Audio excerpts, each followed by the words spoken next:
ನಮಸ್ತೆ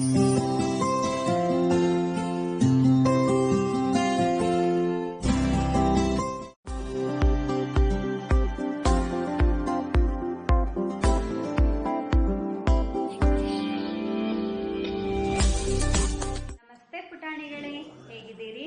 ಚೆನ್ನಾಗಿದ್ದೀರಾ? ಮನೆಯಲ್ಲೇ ಇರಬೇಕು, ಸೇಫ್ ಆಗಿ ಇರಬೇಕು.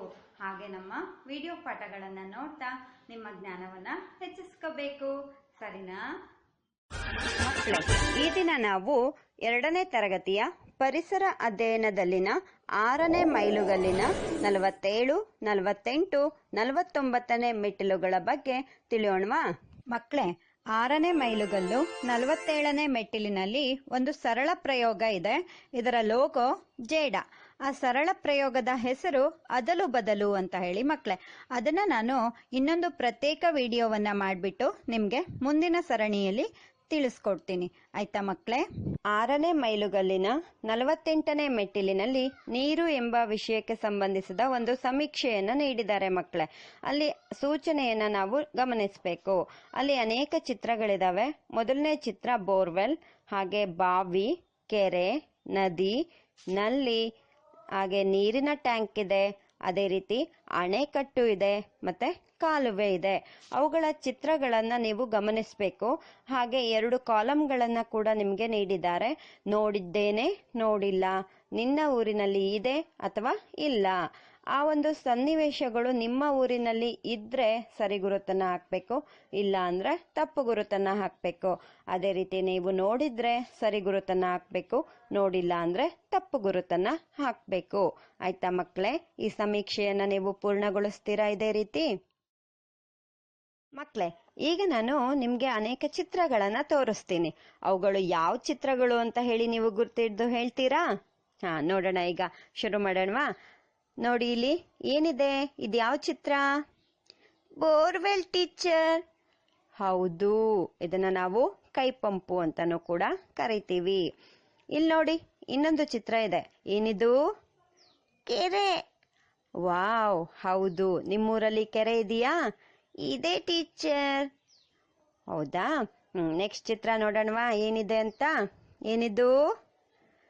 ಬಾವಿ. ವಾವ್, ಗೊತ್ತಿದೆ ಅಲ್ವಾ?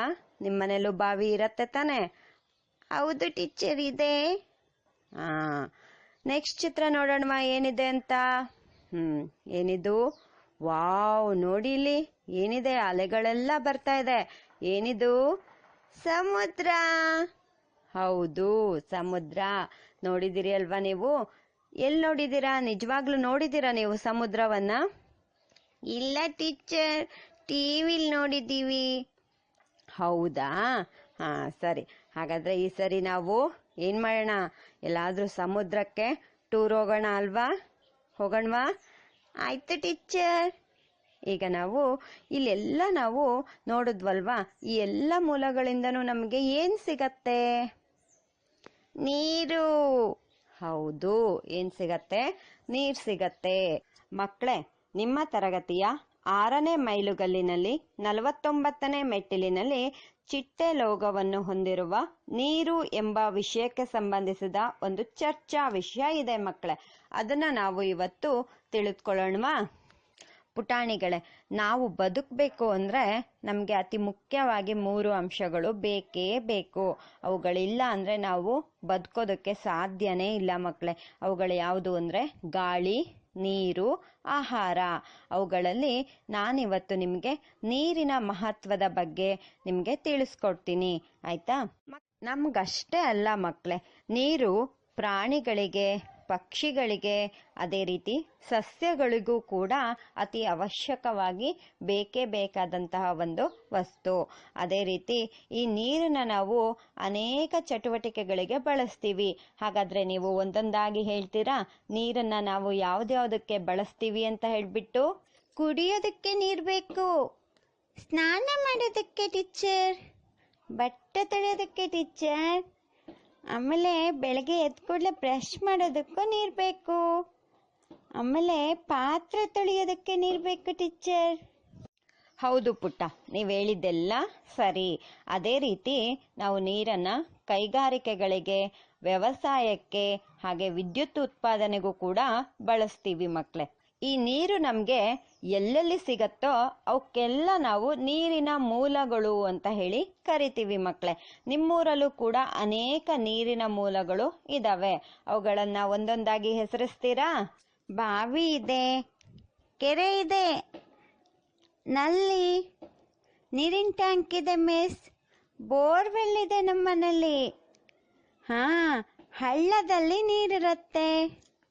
ಜಾಣ ಮಕ್ಕಳು ನೀವು, ನಿಮ್ಗೆಲ್ಲ ಗೊತ್ತಿದೆ. ಹಾಗಾದ್ರೆ ಪುಟಾಣಿಗಳ, ನಿಮ್ಮನೆಗೆ ನೀರನ್ನ ತರ್ತಾರೆ ಅಲ್ವಾ, ಅದು ಎಲ್ಲಿಂದ ತರ್ತಾರೆ ಅಂತ ಹೇಳ್ಬಿಟ್ಟು ನೀವು ಒಬ್ಬೊಬ್ರೆ ಹೇಳ್ತೀರಾ? ನಲ್ಲಿ, ಬಾವಿ, ಬೋರ್ವೆಲ್ ಇಂದ ತರ್ತಾರೆ ಮಿಸ್. ಹೌದು ಪುಟಾಣಿಗಳ, ಅಲ್ಲಿಂದ ತಂದಂತ ನೀರನ್ನ ನೀವು ಸಂಗ್ರಹಿಸಿ ಇಡೋದಕ್ಕೆ ಒಂದಿಷ್ಟು ಪರಿಕರಗಳು ಬೇಕು. ಅವ್ಯಾವ್ಯಾವ ಪರಿಕರಗಳು ಅಂತ ಹೇಳಿ ನೋಡೋಣವಾ? ಹಂಡೆ, ಕೊಡ, ನೀರಿನ ಡ್ರಮ್, ಹಾಗೆ ನೀರಿನ ಟ್ಯಾಂಕ್ ಇರ್ಬೋದು, ಫಿಲ್ಟರು, ತೊಟ್ಟಿ, ಪಾತ್ರೆಗಳು, ಬಕೆಟು, ಈ ಎಲ್ಲ ವಸ್ತುಗಳಲ್ಲೂ ನಾವು ಏನ್ ಮಾಡ್ತೀವಿ? ನೀರನ್ನ ಸಂಗ್ರಹಿಸಿ ಇಡ್ತೀವಿ. ನಿಮ್ಮನೆಲ್ಲೂ ಕೂಡ ಈ ಪರಿಕರಗಳು ಇದಾವೆ ತಾನೇ? ನೋಡಿದೀರಾ ಮಕ್ಕಳೇ? ನಿಮ್ಮನೆಗಳಲ್ಲಿ ನೀರನ್ನ ಸಂಗ್ರಹಿಸಿ ಇಡೋದಕ್ಕೆ ದೊಡ್ಡ ಪ್ರಮಾಣದಂತಹ ಪರಿಕರಗಳು ಇರ್ತವೆ. ಅವುಗಳು ಅಂದ್ರೆ ಡ್ರಮ್ ಇರ್ಬೋದು, ನೀರಿನ ಟ್ಯಾಂಕ್ ಇರ್ಬೋದು, ಅದೇ ರೀತಿ ತೊಟ್ಟಿ ಇರ್ಬೋದು. ಇವುಗಳನ್ನ ನೀವು ಆಗಿಂದಾಗೆ ಏನ್ ಮಾಡ್ಬೇಕು? ಸ್ವಚ್ಛಗೊಳಿಸ್ತಾ ಇರಬೇಕು. ಇಲ್ಲ ಅಂದ್ರೆ ಪಾಚಿ ಕಟ್ಬಿಟ್ಟು ಆ ನೀರು ಕಲುಷಿತ ಆಗುವಂತ ಸಂದರ್ಭಗಳು ಇರತ್ತೆ. ಆಯ್ತಾ ಮಕ್ಕಳೇ? ಈ ನೀರು ಸಂಗ್ರಹಿಸಿದಂತಹ ಪರಿಕರಗಳನ್ನ ನಾವು ಯಾವತ್ತೂ ತೆರೆದಿಡಬಾರ್ದು ಮಕ್ಕಳೇ. ಅವುಗಳನ್ನ ನಾವು ಯಾವಾಗ್ಲೂ ಮುಚ್ಚಿಡ್ಬೇಕು. ಯಾಕಂದ್ರೆ ಕ್ರಿಮಿಕೀಟಗಳು ಅದಕ್ಕೆ ಬೀಳುವಂತಹ ಸಾಧ್ಯತೆ ಇರತ್ತೆ. ಅದೇ ರೀತಿ ಅಪಘಾತಗಳು ಕೂಡ ಸಂಭವಿಸುವಂತಹ ಸಾಧ್ಯತೆ ಇರತ್ತೆ. ಆದ್ರಿಂದ ನಾವು ಕುಡಿಯುವ ನೀರನ್ನ ಯಾವಾಗ್ಲೂ ಮುಚ್ಚಿಡಬೇಕು. ಪುಟಾಣಿಗಳೇ, ನೀರಿಗೆ ಗಾತ್ರ ಇದೆ, ಆದ್ರೆ ಆಕಾರ ಇಲ್ಲ. ಅದು ನಾವು ಯಾವ ಪಾತ್ರೆಗೆ ಹಾಕ್ತಿವೋ ಅದೇ ಆಕಾರವನ್ನ ಪಡ್ಕೊಳ್ಳುತ್ತೆ. ಅದೇ ರೀತಿ ನೀರಿಗೆ ಬಣ್ಣ ಕೂಡ ಇಲ್ಲ ಮಕ್ಕಳೇ. ನಮಗೆ ಕುಡಿಯಲು ಯೋಗ್ಯವಾದ ನೀರನ್ನ ನಾವು ಸಿಹಿ ನೀರು ಅಂತೀವಿ ಮಕ್ಕಳೇ. ಆದ್ರೆ ಸಮುದ್ರದ ನೀರು ಕುಡಿಯಲು ಯೋಗ್ಯವಾಗಿರಲ್ಲ. ಯಾಕಂದ್ರೆ ಅದು ಉಪ್ಪು ರುಚಿಯನ್ನ ಹೊಂದಿರುತ್ತೆ. ಹಾಗಾಗಿ ಸಿಹಿ ನೀರಿನ ಪ್ರಮಾಣ ತುಂಬಾ ಕಡಿಮೆ ಇದೆ. ಅದನ್ನ ನಾವು ರಕ್ಷಣೆಯನ್ನ ಮಾಡಬೇಕು. ಆಯ್ತಾ ಪುಟಾಣಿಗಳ? ಇಂತಹ ಒಂದು ಜೀವ ಜಲ ಇಂದು ಮಲಿನ ಆಗ್ತಾ ಇದೆ ಮಕ್ಕಳೇ. ಅದು ಹೇಗೆ ಅಂದ್ರೆ, ನಗರಗಳ ಚರಂಡಿ ನೀರನ್ನ ನದಿಗಳಿಗೆ ಬಿಡುವುದರಿಂದ, ಕಾರ್ಖಾನೆಗಳ ರಾಸಾಯನಿಕಗಳನ್ನ ನೀರಿನ ಮೂಲಗಳಿಗೆ ಬಿಡುವುದರಿಂದ, ಅದೇ ರೀತಿ ವಾಹನ, ದನಕರುಗಳನ್ನ ನೀರಿನ ಮೂಲಗಳಲ್ಲೇ ನಿಲ್ಲಿಸಿ ತೊಳೆಯುವುದರಿಂದ, ಬಟ್ಟೆ ತೊಳೆಯೋದು, ಪಾತ್ರೆ ತೊಳೆಯೋದು, ಕಸ ಮತ್ತೆ ಸತ್ತ ಪ್ರಾಣಿಗಳನ್ನ ನೀರಿನ ಮೂಲಗಳಿಗೆ ಸೇರಿಸೋದ್ರಿಂದ ಈ ನೀರು ಮಲಿನ ಆಗ್ತಾ ಇದೆ ಮಕ್ಕಳೇ. ಇದನ್ನ ನಾವು ತಡಿಬೇಕು. ಹಾಗಾದ್ರೆ ಈ ಒಂದು ನೀರು ಕಲುಷಿತ ಆಗೋದನ್ನ ನಾವು ಹೇಗೆ ತಡಿಬೇಕು ಅಂದ್ರೆ, ಸತ್ತ ಪ್ರಾಣಿಗಳು ಮತ್ತೆ ಕಸವನ್ನ ನೀರಿನ ಮೂಲಗಳಿಗೆ ನಾವು ಎಸಿಬಾರ್ದು ಮಕ್ಕಳೇ. ಅದೇ ರೀತಿ ಚರಂಡಿ ನೀರನ್ನ ನದಿಗಳಿಗೆ ಬಿಡೋದನ್ನ ನಾವು ತಡಿಬೇಕು. ದನಕರುಗಳು, ವಾಹನಗಳನ್ನ ನೀರಿನ ಮೂಲಗಳಲ್ಲೇ ನಿಲ್ಲಿಸಿ ತೊಳೆಯೋದನ್ನ ನಾವು ತಡೆಗಟ್ಟಬೇಕು. ನೀರಿನ ಮೂಲಗಳಲ್ಲಿ ಬಟ್ಟೆ, ಪಾತ್ರೆಗಳನ್ನ ತೊಳೆಯೋದನ್ನ ಕೂಡ ನಾವು ತಡೆಗಟ್ಟಬೇಕು. ಆಗ ನಮ್ಮ ಈ ಸಿಹಿ ನೀರು ಉಳಿಯತ್ತೆ. ಹಾಗೆ ನಾವು ಉಪಯುಕ್ತವಾದ ಈ ನೀರನ್ನ ಸಂರಕ್ಷಣೆಯನ್ನ ಮಾಡ್ಬೋದು. ನೀರಿನ ಸಂರಕ್ಷಣೆಯನ್ನ ಮಾಡಬೇಕು ಅಂದ್ರೆ ನೀರನ್ನ ನಾವು ಮಿತವಾಗಿ ಬಳಸಬೇಕು. ಹಾಗಾಗಿಯೇ ವ್ಯವಸಾಯದಲ್ಲಿ ಹನಿ ನೀರಾವರಿ ಮತ್ತು ತುಂತುರು ನೀರಾವರಿ ಪದ್ಧತಿಯನ್ನ ನಾವು ಅಳವಡಿಸ್ಕೊಂಡಿದ್ದೀವಿ. ಹಾಗೆ ಪುಟಾಣಿಗಳ, ನೀರಿನ ಮರುಬಳಕೆಯನ್ನು ಕೂಡ ನಾವು ಮಾಡಬೇಕಾಗತ್ತೆ. ಹೇಗೆ ಅಂದ್ರೆ, ನಾವೀಗ ಸ್ನಾನ ಮಾಡಿದಂತಹ ನೀರನ್ನ ಗಿಡಗಳಿಗೆ ಅದು ಹೋಗುವ ರೀತಿಯಲ್ಲಿ ನಾವೇನ್ ಮಾಡಬೇಕು? ವ್ಯವಸ್ಥೆಯನ್ನ ಮಾಡಬೇಕು. ಆಗ ನೀರಿನ ಮರುಬಳಕೆ ಕೂಡ ಆಗತ್ತೆ. ಮಕ್ಕಳೇ, ನಿಮ್ಮಮ್ಮ ನಲ್ಲಿ ಆನ್ ಮಾಡಿಬಿಟ್ಟು ಕೊಡ ಇಟ್ಟು ಹೋಗಿರ್ತಾರೆ. ಆ ನೀರು ತುಂಬಿ ಉಕ್ಕೋಗ್ತಾ ಇರತ್ತೆ. ಆಗ ನೀವೇನ್ ಮಾಡ್ತೀರಾ? ನಲ್ಲಿ ಆಫ್ ಮಾಡ್ತೀವಿ ಮಿಸ್. ಹೌದು, ಜಾಣ ಮಕ್ಕಳು ನೀವು. ನಲ್ಲಿ ನೀರನ್ನ ಆಫ್ ಮಾಡಬೇಕು. ಆಗ ನೀರು ಪೋಲಾಗೋದನ್ನ ನಾವು ತಡಿಬಹುದು. ಮಕ್ಕಳೇ, ಇನ್ನೊಂದು ವಿಷಯ ಅಂದ್ರೆ, ನಿಮ್ಮ ಸುರಕ್ಷತೆಗೋಸ್ಕರವಾಗಿ ಹೇಳ್ತಾ ಇದ್ದೇನೆ, ಯಾವತ್ತೂ ಕೂಡ ನೀವು ನದಿ, ಕೆರೆ, ಬಾವಿಗಳ ಹತ್ತಿರ ಏನ್ ಮಾಡಬಾರ್ದು? ಆಟ ಆಡೋದಕ್ಕೆ ಹೋಗಬಾರ್ದು ಮಕ್ಕಳೇ. ಅಲ್ಲಿ ನಿಮಗೆ ಅನಾಹುತಗಳು ಸಂಭವಿಸುವ ಸನ್ನಿವೇಶಗಳು ಎದುರಾಗ್ಬೋದು ಮಕ್ಕಳೇ. ಆದ್ರಿಂದ ನೀವು ಜಾಗೃತರಾಗಿ ಇರಬೇಕು. ಅಂತಹ ಒಂದು ಕಡೆಗಳಲ್ಲಿ ನೀವು ಆಟ ಆಡಬಾರ್ದು. ಆಯ್ತಾ?